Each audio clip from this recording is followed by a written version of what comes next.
Mais avant, je voulais qu'on se parle d'une histoire qui dure depuis à peu près une dizaine de jours. Vous avez peut-être entendu parler. L'histoire des photos à Charleroi qui ont reçu un prix de la part du New York Times. Puis Paul Magnette avait dit non, il y a un peu de falsification, une enquête qui était ouverte. Et mercredi, le prix a été retiré aux photographes parce qu'une des photos, justement, n'avait pas été prise à Charleroi, mais à Molenbeek. Et je suis pas bon en géographie belge, mais c'est vraiment pas le même endroit. Il y a pas... C'est très différent géographiquement parlant. Et nous, on voulait un peu parler de cette histoire-là. On s'est dit, qui est-ce qu'on pourrait parler pour revenir là-dessus? Et on a retrouvé quelqu'un qui était sur les photos, qui est le sujet d'une des photos. Je pense qu'on peut la voir, d'ailleurs. C'est cet homme. Il s'appelle Philippe Genion. Et il a accepté notre invitation. Il est avec nous ce soir. Donc, veuillez l'accueillir. Philippe Genion, mesdames, messieurs.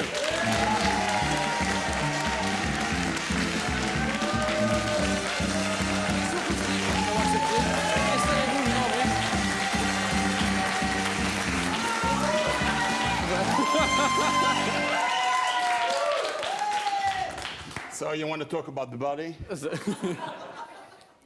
J'ai pas compris. Tu veux qu'on parle du corps? Lequel? Le mien, ma boudine. Ma boudine. Est-ce que vous pouvez nous raconter déjà la photo, comment ça s'est passé, la rencontre avec le photographe, avec M. Troilo, comment ça s'est passé de votre angle?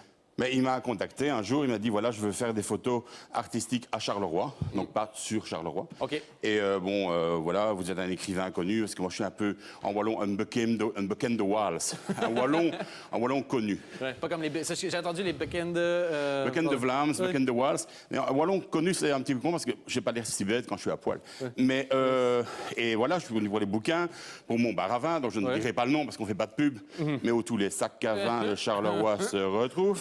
Et sinon, la photo. Ah, la photo? Oui. Alors, il est venu un jour, 1 heure d'éclairage. OK. Donc, il m'a dit, voilà, je veux que tu poses dans ton salon, enfin, c'est la salle à manger, parce il voulait que ce soit comme une peinture. OK. Peinture d'un artiste flamand. Tu sais que sur les peintures des Flamands, il y a beaucoup de grosses, il y a beaucoup de gros. Et donc, moi, je suis un gars plutôt musclé. Oui. J'avoue que vous avez l'abdominal actif, donc... Ah, j'ai une belle boudine et mon abdomen est du domaine public. Et qu'est-ce que vous pensez du fait que les photos aient été retirées? Alors bon, c'est pas... Le prix, pas les photos. Ce n'est clairement pas un reportage journalistique. Il ne s'est pas d'ailleurs pas présenté à moi comme un journaliste. Ouais. Il m'a dit, voilà, je suis photographe de mode, je botte pour Versace, machin, etc. Je lui ai dit, bah, parfait, moi j'ai la ligne courbe, donc ça ira très bien. Ouais. Et il voulait faire des photos esthétiques et posées. Après, ce qui m'a fortement étonné, c'est les gens dans toutes les photos qui présentaient la ville comme un coupe-gorge absolu, etc. Mais il m'avait dit que je voulais faire une métaphore sur l'Europe. Je pense que le déclin de Charleroi représente un peu en concentré le déclin de l'Europe. Donc l'industrie qui s'effondre, le montée de tout ça, quoi, du cannibalisme, des choses qu'on voit tous les jours dans la rue, quoi, tu vois. OK, donc c'est ça.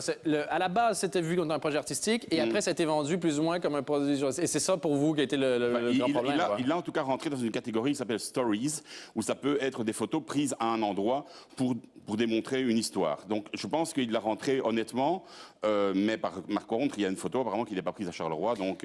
Et c'est fou, parce qu'en fait, la photo... Moi, ce que je trouve malade, c'est que c'est pas une photo de la ville, donc elle était prise à Molenbeek ou ailleurs. Ouais. Ça change finalement... On ne change rien, parce que de toute façon, à Charleroi, on se balade dans les rues, on ne trouve pas des femmes dans des cages, on ne trouve pas des gros assis torse nu dans leur couloir. D'ailleurs, quand je suis assis dans le couloir, plus personne ne passe, donc ce serait pas très logique que je reste là. Hein?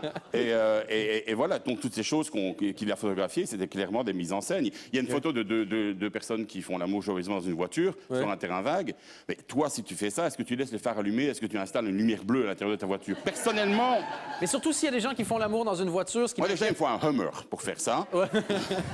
Ce qui m'inquiète plus, c'est pas les gens qui font l'amour, c'est la personne qui prend des photos derrière. J'avoue que c'est... Oui, mais enfin bon, s'ils sont d'accord, moi, il n'y a aucun problème. Je veux dire, moi, j'aime pas me faire remarquer, j'aime pas mettre des couleurs, tout ça. Non, mais j'ai remarqué, vous semblez être quelqu'un de très discret qui fuit la caméra.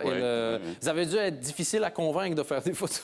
Ouais, moi, les micros, les caméras, ça m'intéresse autant que la cocaïne et le vin. Donc, non, la cocaïne, c'était il y a longtemps, à Montréal. Au Foufoune électrique. C'est fou, ça a l'air d'être...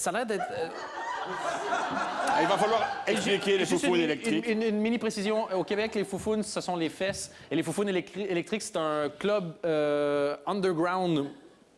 C'est un club underground où t'as de la musique alternative.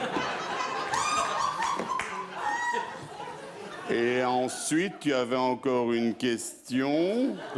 Votre capacité d'attention dépasse-t-elle les 6 secondes? Non.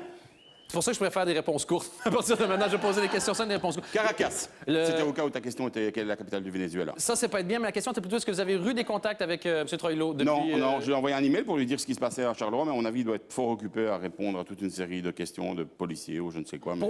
Pour lui, vous croyez que ça demeure une bonne chose pour lui? Parce qu'on a parlé de lui 2 fois au lieu d'une, non? On a beaucoup parlé de lui, et pour Charleroi, je pense qu'au final, c'est totalement positif parce que, voilà, il y avait ces photos qui dépeignaient Charleroi comme un truc négatif. Nous, en Belgique, la plupart des gens savent très bien comment est Charleroi. Bon, si les gens à Tokyo ou à Helsinki décident de ne pas venir à Charleroi à cause des photos, ben on aura plus de bière à boire. Ça ne changera pas grand-chose, finalement, de ça. On garde les orveaux. Et je pense qu'au final, l'attention médiatique, à la fois presse et TV, ben, ils sont venus finalement vérifier que c'était pas ça et ils ont montré du positif de Charleroi.